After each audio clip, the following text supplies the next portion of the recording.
What's up, everybody? Happy Tuesday. Hope all you're having a great day today. Getting into this episode of GH, Ava is way better than me because Julian is a piece of trash. Let's just put it like that. He's a selfish ass. Like, he's sitting there basically asking her to divorce her husband to save his sorry ass. Trying to guilt trip her into doing it, talking about, I would hate to be killed by Sonny Corinthos. Then you should have never did what the hell you did. You should have went to Sonny and them immediately and told Michael the truth. You knew the consequences. You knew what you were doing. And you chose to sit there and keep quiet about it, play games, manipulate the situation to help Brad out. That was all on you. So now that things are, coming to a head, you need Ava to yet again sacrifice to save your ass. Just when I thought Julian couldn't get any lower, he sinks even lower. Like, you want her to make a deal with the bastard who killed her daughter. You know how sickening that is? That's sick. Just to keep you from getting murdered for something that you did. Like, how low can you go? Like, damn, is there no bottom? Good Lord. Like, he is just a selfish ass. Like, he really is. Julian is... goodbye. Like, I don't care for Julian at all right now, because that's some selfish shit to do. That's just some dumb shit to do.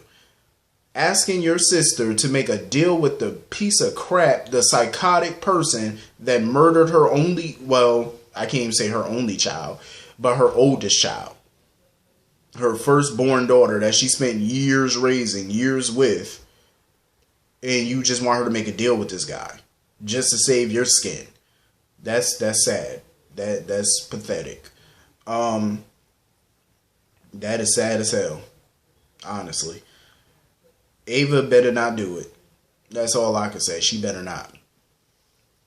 But she basically told Julian she came up with a way, or she thinks she found a way to have her cake and eat it too, to where she may be able to keep her marriage to Nicholas and save Julian's ass all in the process. So we'll see what that deal is about. Hopefully, she came up with a way. I mean, I wouldn't blame her if she just threw Julian to the lions then, to be honest.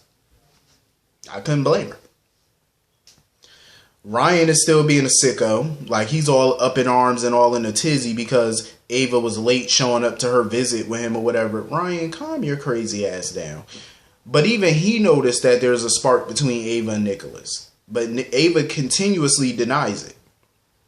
Like, it's obvious that you got feelings for Nicholas and Nicholas has feelings for you. It's obvious. Like, even a whack job like Ryan can see that. Hell, Ray Charles can see that. God rest his soul. But they can, he can see it. Come on now. So of course Ryan wants her. The only way he's going to give up that letter is if she shows him signed divorce papers. Like, even Ryan is saying how, he knows that Nicholas only has eyes for Ava because he could see it. When they were talking, the way they were looking at each other, Ryan noticed all that passion between them. He noticed it, and Ryan's not happy about it. Because he basically made it clear to Ava. He wants her to be happy, but he'll be damned if she's going to be happy with another man. He was like, no. The only man he want her to be happy with is him. You are in prison for life. How's she going to be happy with your crazy ass? And you murdered her daughter. Like, Ryan is a sicko. Like, he's just all messed up in the head. He's definitely a few sandwiches short of a picnic, that one. Hopefully Ava comes up with a creative plan to, dodge this bullet with this psycho. Because Nicholas is definitely not happy about her visiting Ryan and stuff like that. And when she came into the floating rib, Nicholas was ready to go. He paid for his drink and he was ready to go. And Ava was like, am I going to see you back at Windermere? And Nicholas was like, I don't know. We'll see. Maybe. Like, he was just not happy with Ava right now. But you could tell he definitely in love with Ava. He definitely is falling for her. Because if this was all about the money, this was all about, he didn't care about her, he wouldn't give a damn what that woman do. If it ain't about her cheating on him so he could get his estate, he wouldn't care what she does. Why does he care so much about her going to see Ryan? Why does he care about anything she does? He's feeling her. That's it got to be the reason he's falling in love with the woman. Which I figured he would at some point if he keep playing this game.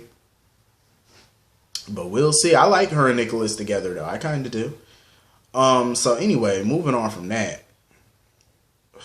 Listen, Nina, I understand where Nina's coming from. You know, like she's trying to have a heart. She's trying to be compassionate towards Nelle and whatnot because she still sees Nelle as a human being. And Julian was just acting like a total ass because when Martin Gray came into the bar to talk to Julian about the medical examiner and all them releasing her body now that the autopsy was done because Julian has to, you know, make her final arrangements. Seeing as how they're still, you know, Julian was her widow, you know, it's her widower and stuff, you know, they were married. So Julian didn't give a damn. He was like, you know, just bury her in an unmarked grave. He didn't give a shit. And Nina was so disgusted when she heard that because she feels like even though Nelle did a lot of bad things, she still has compassion for Nelle because of her upbringing and the fact that Nelle was still a human being. And Julian was treating Nelle like shit, even in death. He was treating her like trash. You know, talking about, oh, just bury her in an unmarked grave, whatever, I don't care. Like his nonchalant attitude. So Nina was like, you know what? She just told Julian to turn ownership of that. Well, not ownership, but, you know, turn that over to her so that way she can give Nelle a proper burial and say some kind words about Nelle. My whole thing is I understand all that, but you're not going to find nobody else in that town that's going to have anything nice to say about that girl. I mean, let's just be real. Let's be honest. And who's actually going to come to her funeral? Besides maybe a lost dog or something. You know what I'm saying? Nobody in that town feeling Nelle. Nobody cared about her. And the reason being is because Nelle did that to herself. I mean, like I said, I understand where Nina's coming from. You know, she's trying to show compassion, but no.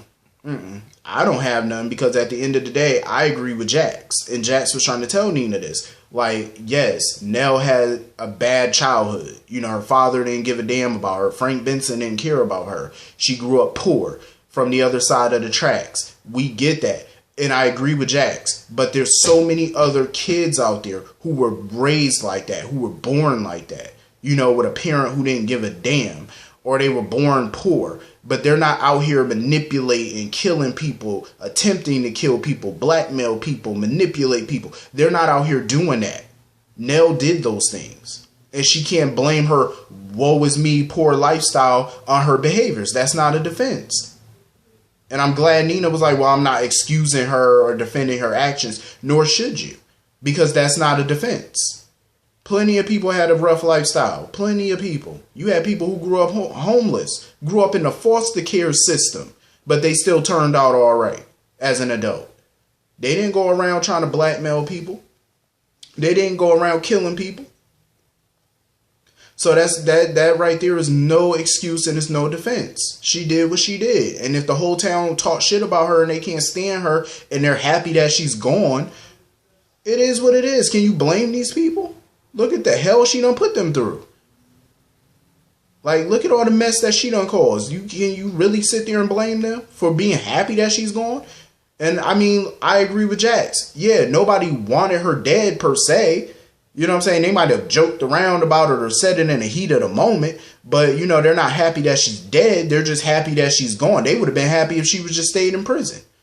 You know what I'm saying? Something just to, you know, get her the hell out of their life. She's been making everybody's life miserable. Everybody that she's encountered. You know, they're not happy that she's dead. They're just happy that she's no longer causing problems in their life anymore. But Nina was looking at Jax like, how could you be so heartless and stuff? Like, that's the way she was looking at him. He's not being heartless. He's being honest. But we all know eventually the truth about what happened that night to Nelle is going to come out. I mean, we all know Carly didn't kill that girl, but you know, the fact that Jax is keeping this a secret about what happened that night from Nina, you know Nina's going to see it as a betrayal and him lying to her. And, you know, she's going to be all up in arms about it because it's going to remind her of how many times Valentina lied to her ass. So she's just going to basically probably see him as another Valentine more than likely. But we all know that this is just a plot point because Nelle is really Nina's daughter. So they're setting it up for that. I honestly don't believe Nelle's really dead, to be honest, because, I mean, even if she is, it still sets up drama because we all know Nina's going to want to be a part of Wiley's life, or she's probably going to try to stop the adoption process. We already know her becoming the grandmother of Wiley is going to create some drama, especially for Michael, because she's probably going to oppose Willow adopting the baby and probably try to come in between that so that way she could retain her rights as a grandparent. So you know it's going to create more angst, which I'm here for. But she needs to understand where everybody else is coming from. You might have compassion for Nelle, but not everybody else in that town does. And it is what it is. Get over it. So anyway, that scene with Peter and Maxie totally disgusted me. Her sitting there proposing to him and they're getting engaged and whatnot. I was so disgusted by that. I was like, ilk. And she talking about, oh, you know, you've been an uncle to James and now a father. He will never be that boy father. Get out of here with that. Nathan is that boy's father, not Peter. Never, ever, ever. So they basically were at their OBGYN. Britt was their doctor or whatever, basically telling Peter he doesn't have Huntington's, whatever they call it, disease. That Faison had, so he doesn't have it and doesn't look like the baby will inherit it, but he does have markers for arthritis, rheumatoid arthritis, so he might get that and the kid could possibly get that. So of course Maxie had to coddle him or whatever because he doesn't think that he's going to be a good dad. He keeps having doubts about things. Oh well, whatever. You're having doubts about it because that's your guilty conscience, dumbass, because you're still a psycho, just like your father. Clearly. Trying to sit there and pin your crimes on somebody else. Fool, please. And Maxie, I'm just like, you need to pick better men. Like, I'm just saying, some of these dudes Maxie done been with over the years, besides Nathan and Spinelli, have just been total duds. They've been, psychopaths, killers, robbers, whatever you want them to be. That's what they have been. She just needs to have better, choice in men. Because she's going to feel stupid when the truth comes out. Definitely. So anyway, moving on like that. Moving on from that. Anna and Finn are talking about this Alex situation or whatever because she don't know really what to do about it. Her only plan is to lure Alex to Port Charles so they could get the drop on her and she could get the answers that she wants. Finn is not happy about it because Finn feels like Anna needs to just tell Peter that there's a possibility Alex could be his mother. Like, just rip the Band-Aid off and tell the boy. Instead of keep sitting there lying. Because she keep thinking that, I'm trying to protect him. And, I don't want Alex to turn his world upside down. It is what it is. You need to just tell him that there's a possibility you're not his mom. Until y'all get hardcore proof, evidence that you are, you need to be honest with him and tell her the truth. Because Finn was, she keep talking about, I'm trying to protect you too. Finn, I love the fact that Finn holds Anna accountable.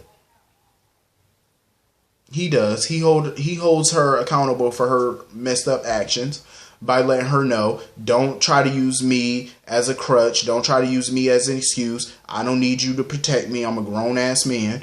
You need to handle your business and tell Peter the truth. And I agree. She do. Stop all this lying, all this, in the name of protection, because that's really not what it is. It makes it look like you're doing it for yourself and not the other person. So you need to go ahead and tell the truth. So she left Peter a voicemail telling him to come over or whatever. She want to see him. So I'm guessing she plans on telling him the truth that she may not be his mom. And I hope the hell she's not his mother. I hope not. Because I feel like that was the dumbest thing that the writers at that point could have came up with. First of all, Anna and Faison having a child together? No. That was stupid. Hell no. I'm pretty sure she wouldn't touch that man with a 20-foot pole. Not in that way. So anyway, moving on from that. I don't like the way Brooklyn talks to Amy. I don't like the way she treats Amy. Amy, in my opinion, is doing Brooklyn a big favor by singing for her because Brooklyn can't sing right now. And the funny thing is, when I talk about Brooklyn and Amy, that's the funny thing because my niece name is Brooklyn and her mother's name is Amy. So that's kind of the funniest thing. But yeah, you know, she's doing Brooklyn a big favor by singing for her because she can't right now. Like a huge favor. I don't like the way that she talked to her. Like she treats her like she's the help, basically. And I don't like that. So basically they're having a meeting with a buyer for a big chain of stores or a big company or whatever. And Lucy is at the Metro Court restaurant setting up for this meeting, and Sasha comes in there looking like a total mess, looking like she just rolled out of bed off of a 24-hour bender. Like, she need to lay off them drugs. Like, them drugs got her looking horrible. When I tell you she came in there looking bad, she looked bad. Like, in the words of the late, great Whitney Houston, crack is whack. Like, you need to stop doing this. Like, what is you doing? You need to stop lay off them drugs. Them drugs got her looking tore the hell up. Even when Lucy looked at her, she said, what the fuck? She was looking at her like, what the fuck is wrong with you? Like, you look a mess. And Sasha was like, well, we need to postpone this meeting. You can't postpone this meeting. It's a huge meeting. You can't do that. You better get some eyeshadow or some lip gloss or something popping real quick because we got to have this meeting. So they start doing this meeting or whatever, and Sasha was fumbling. She was knocking stuff over. She was messing up her slurring and messing up her words. Like, the buyer was just not impressed with this presentation. It was just a hot mess. And Brooklyn basically had to step in and save it, you know, and speak up for Sasha and stuff. And, you know, Valentine had to speak on behalf of Sasha, and Sasha had to redo the presentation a little bit. And kind of come up with something to get this woman to, you know, put them in their stores. So they got her attention. You know, she was impressed with the way that they, you know, bounced back from that little tiff or whatever. So the woman wanted to hear the music for the marketing campaign for Deception. So they put the flash drive into the computer, but they couldn't find the song or whatever. So Lucy was like, we're going to get Brooklyn to sing live for us. And that's when her and Amy, because Amy was in the background looking in on the meeting, they were looking like, oh shit. Because they knew they was in trouble. They knew they were in trouble. They got to find a way to stall this real quick so they could come up with a quick plan. Because if Brooklyn try to sing live, it's going to be a mess. Because she can't sing right now. So they need to come up with something to fix this. And do it fast. That whole meeting was just a clusterfuck. It was a shit show. That whole meeting. Like, that lady was not impressed. She was like, you know what? We'll revisit this soon. And Valentine and them had to do something quick to shut that down. Because they was like, nah, we need this to happen today. Not 6 months from now, but today. Hopefully they can pull it together. So anyway, moving on from that, Chase is having lunch with Jackie, his mom, at the Floating Rib, and she's all eager and excited to meet Willow, but he had to break the news to her that him and Willow broke up, and he told her about his fake cheating with Sasha or whatever. And she basically told him, well, then you need to fix it. You need to find a way to fix it or whatever. He kept saying, well, I can't right now because she moved on with somebody else. It's kind of complicated. My whole thing is, Chase, why don't you just tell Willow the damn truth and see what she says? Like, if she still want to be with you or whatever, then okay, cool. But if not, it is what it is. Like, she needs to know how you and Sasha manipulated the situation so her and Michael could get married and get custody. Like, just be upfront with her. It's never too late. Just tell the damn truth. I don't know if Michael would want Sasha back because the way it looks to me, he don't seem like he miss her all that much.